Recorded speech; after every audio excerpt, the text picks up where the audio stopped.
अमरीकी शहरियत हासिल करने के साथ ही यहाँ पर लोगों को कुछ इजाफी हुकूक भी मिलते हैं, मसलन अमरीकी इलेक्शन में वोट करने का हक या अमरीकी पासपोर्ट रखने का हक। लेकिन इन नए हुकूक के साथ साथ एक बहुत बड़ी जिम्मेदारी भी आपको सौंपी जाती है, और ये वो जिम्मेदारी है जिसकी बिना पर आप किसी दूसरे इंसान की जिंदगी या मौत का भी फैसला कर सकते हैं। इस नई जिम्मेदारी को जूरी ड्यूटी कहा जाता है। बुनियादी तौर पर अमरीकी अदालतों में जब केसेस चलते हैं, चाहे वो क्रिमिनल केसेस हों या सिविल केसेस हों, तो मुल्जिम को ये आईनी इख्तियार हासिल है कि वो अपने गुनाहगार होने या ना होने का फैसला किसी जज की बजाय जूरी पर छोड़े।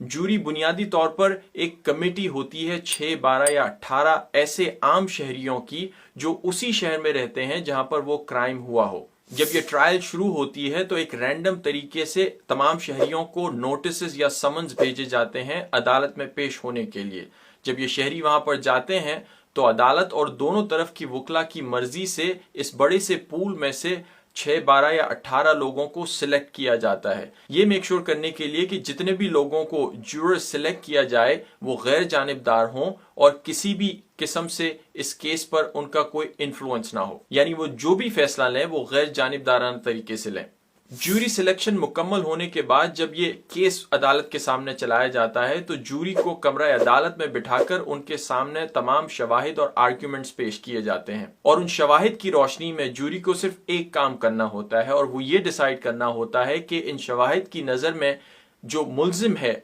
वो गुनहगार है या नहीं। और ये फैसला जूरी को मुत्तफिका तौर पर करना होता है, यानी तमाम के तमाम जूरी मेंबर्स को एक ही फैसले पे आना होता है। अगर किसी वजह से वो इस फैसले पे नहीं आ सकते, जो कि बहुत ही रेयर केसेस में होता है, तो इसे मिस ट्रायल डिक्लेयर कर दिया जाता है। मीनिंग ये कि फिर जज ये डिसाइड करता है कि ये ट्रायल मिस ट्रायल हो गई है और अब इसको दोबारा से किया जाए दूसरे जूरर्स के साथ या फिर नहीं। अगर जूरी ये डिसाइड करती है कि कोई मुल्जिम गुनहगार नहीं है तो उसे वहीं बाइज्जत बरी कर दिया जाता है, और अगर जूरी ये डिसाइड करती है कि वो उसने गुनाह किया है या वो गिल्टी है तो फिर उसे कितनी सजा मिलनी चाहिए उसका फैसला जज करता है। इस जूरी में शामिल होना यहाँ पर शहरियों की कानूनी जिम्मेदारी है, मीनिंग ये कि आप इसको रिजेक्ट नहीं कर सकते। कुछ सर्कमस्टांसेस में आपको एक्सेप्शंस दी जाती हैं, लेकिन उसका भी फैसला जब आप जूरी सिलेक्शन के लिए जाते हैं तो वहां पर वकला और अदालत मिलकर करती है। और अगर आप कहीं पर जॉब करते हैं या आपका कोई कारोबार है तो आप जिसके लिए काम करते हैं, जिस कंपनी ऑर्गेनाइजेशन के लिए, वो भी कानूनी तौर पर ये पाबंद होती हैं कि आपको जूरी ड्यूटी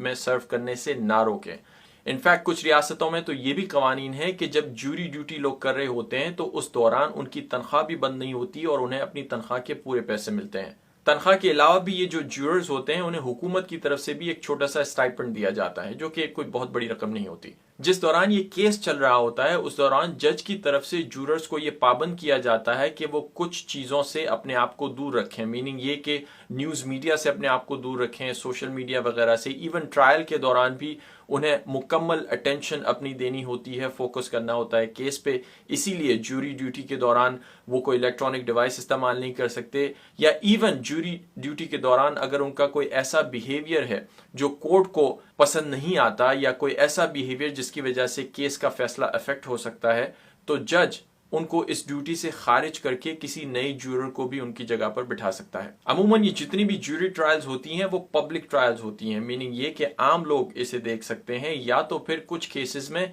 इवन कैमरास भी लगाए जाते हैं कोर्ट में और इस पूरी ट्रायल को ब्रॉडकास्ट किया जाता है लोकल टीवी के थ्रू, और अब तो सोशल मीडिया पर भी ये ट्रायल्स ब्रॉडकास्ट होती हैं। और इन पब्लिक ट्रायल्स का ये फायदा होता है कि अक्सर औकात मीडिया में जो चीजें रिपोर्ट होती हैं या जो ओपिनियंस रिपोर्ट होते हैं उसके बरक्स कुछ चीजें पब्लिक ट्रायल में सामने आती हैं और पब्लिक को वो चीजें देखने को मिलती हैं जो वो मीडिया में नहीं देख सकते। इसकी एक बहुत बड़ी एग्जांपल हमें हाल ही में रियासत विस्कॉन्सिन में देखने को मिली, जहां पर एक बहुत बड़ा नेशनल केस जिसे नेशनल मीडिया, इंटरनेशनल मीडिया की अटेंशन हासिल हुई, वो चल रहा था। और इस ट्रायल के दौरान जिसमें एक 17 से 18 साल नौजवान पर यह इल्जाम था कि उसने 2 लोगों का कत्ल किया है, जो उस नौजवान के मुताबिक उसने सेल्फ डिफेंस में किया था। इस केस की ट्रायल शुरू होने से पहले ही इसको काफी मीडिया की अटेंशन मिली और कुछ सियासतदानों ने तो इसको अपने सियासी कैंपेन में भी इस केस को इस्तेमाल किया। लेकिन कुछ मशहूर ओपिनियंस के बरक्स जूरी ने अपना फैसला सुनाकर इस शख्स को बाइज्जत बरी कर दिया। इस केस के अलावा भी पिछले कई सालों और दिहाइयों में अमेरिकन मीडिया पर कुछ ऐसे बड़े केसेस भी देखने को मिले हैं